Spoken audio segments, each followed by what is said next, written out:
I am Slick Nick, the red pill pusher of hair loss. Let's get to work. I received a comment from a video called Balding IQ Test. Are you smart enough to answer my 5 questions? Now, if you're new to this channel, I am the first person on the planet to make it super simple to know if you're going to go bald or not. All you really have to do is look at the video in the description there and watch the video. Ask yourself 5 questions. Best out of 5 will determine if you're going to go bald or not. It's that simple. There's no reason to keep searching for answers. I've already provided that, and I did that a couple years ago, and I continue to remind everyone of my findings.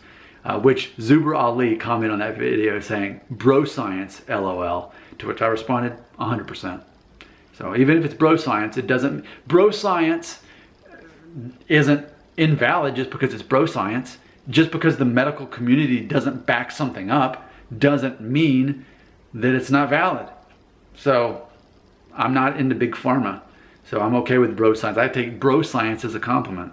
So on the same video, Alpha Beast 316 had this to say, quote, "Hey Nick, can you do a video about the theory of balding WWE wrestlers? Goldberg," he's Jewish, Hulk Hogan, Italian, his last name is like Bethia or something, Steve Austin, Dwayne The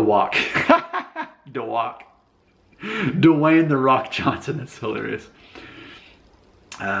So he went on to say, can you do a video about Dwayne Johnson, The Rock, his hairline? He had great hair in the 90s, and then it started receding in the 2000s, and now he's been bald since 2010. And then I said, yeah, and he was the highest paid actor of 2020. To which he said, yeah, he's also the CEO of $7 Production and has his own tequila company, maybe future president, LOL.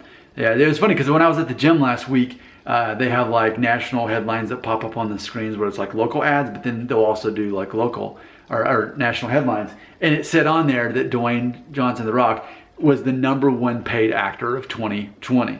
And so, yeah, it's funny to think that men who are bald, who can't grow hair on top anymore, can be so successful and can be so attractive. But yeah, it is interesting, and I've always been acutely aware of it. Even when I was a kid in the 80s watching these wrestlers, I thought it's interesting that you don't have to have hair to be a good wrestler, to be someone that someone really respects. I mean, Hulk Hogan, by default, the guy really had no hair on top. When you look at him in the 1982 movie Rocky III, he's got a part in that movie, in the beginning of the movie, and one of my favorite Rocky movies, actually. But he doesn't have his bandana on. He was already bald at that point. And it wasn't until about a year later, about 83, 84, that he really spiked in popularity. So he became popular, a superstar, while already bald. Now granted, he had the long hair, but it was I guess you could, like the bald mullet or whatever you want to call it. Like that was it. One that wasn't mentioned in this, and one of also my favorite wrestlers, was Randy Savage, Macho Man. He was fairly bald himself, kind of doing the Hulk Hogan thing. But he had the long hair, the beard, and the funny glasses and the funny outfits, and you didn't really seem to notice that he was going about or even care. So obviously I've already talked about Dwayne Johnson, and you know, even now he's considered one of the most attractive men on the planet. Not just one of the richest, but one of the most attractive men on the planet. He mentioned Steve Austin. Yeah, I mean, Steve Austin there in the late 90s. And Goldberg, I mean, in my mind, they're very similar. It's funny to think about that. Michael Jordan, not a wrestler, but also the most successful athlete ever. Have you seen The Last Dance? I love that on Netflix. So it's interesting, and it goes back to my list. You know, I always remind you, if you want to stop taking the blue pill, instead take the red pill, unplug yourself from the matrix, you'll realize that in reality, this is how society's judging you. Hair's not on the list. Confident is #1. Being fit and healthy is what, #4, you know? And I think that has a lot to do with it. When we look at people we make famous and rich, and by default, people find attractive, hair is not, it doesn't have to be on that list for it to matter. And so, yeah, I think knowing that has largely allowed me to establish myself as the red pill pusher of hair loss. I know that it doesn't matter. I mean, I always love to remind all of you that there are so many guys younger than you that have less hair than you They're more confident than you. They have a very attractive girlfriend, and they're not insecure about their hair, even though they have less of it or they have none of it.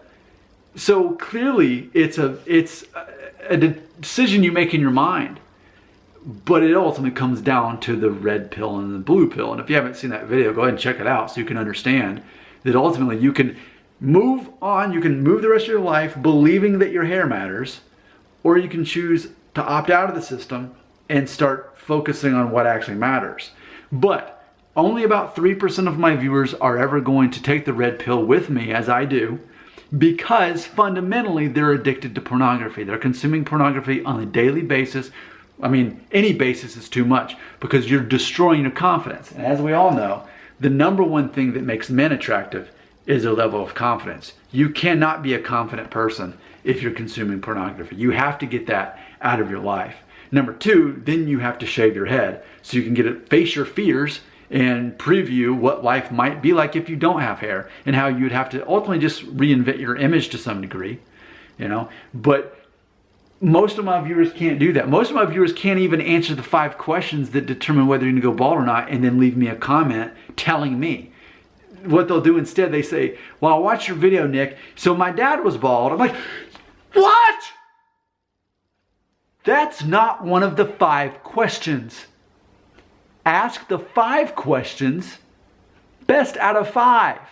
And then you don't ask me if you're going to go bald. You tell me, because I make it that simple.